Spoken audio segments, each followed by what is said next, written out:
क्या आप जानते हैं उस देवी के बारे में जिनके गोद में विराजमान बालक ही देवताओं की सेना के सेनापति बने और जिन्होंने अपने तेज से असुरों का संहार किया? नवरात्रि के 5वें दिन पूजित होती है मां स्कंद माता, जिनकी करुणा, मातृत्व और शक्ति का कोई दूसरा उदाहरण नहीं। माता स्कंद माता की कथा अत्यंत रोचक है।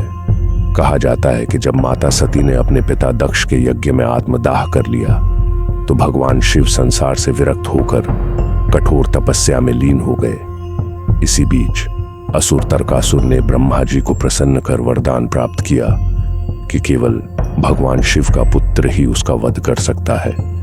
उसे यह विश्वास था कि शिव अब कभी विवाह नहीं करेंगे और न ही उनके कोई संतान होगी, इसलिए वह निडर होकर तीनों लोकों में उत्पात मचाने लगा। देवताओं ने संकट से मुक्ति पाने के लिए पार्वती जी से प्रार्थना की। पार्वती, जो सती का ही पुनर्जन्म थी, ने कठोर तपस्या कर भगवान शिव को प्रसन्न किया और उनसे विवाह किया। उनके मिलन से भगवान कार्तिकेय स्कंद का जन्म हुआ।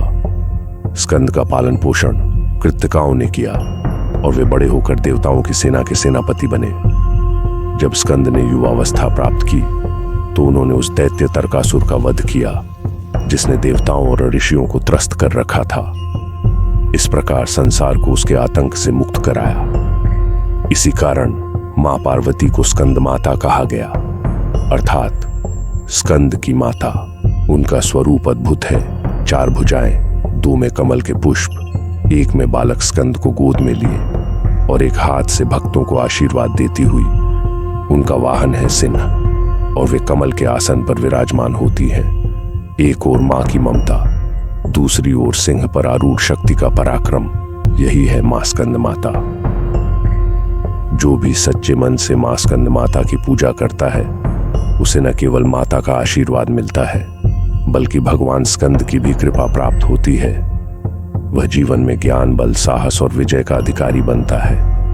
मां कहती हैं, जहां स्नेह है वहां शक्ति भी है, जहां करुणा है वहां विजय भी है।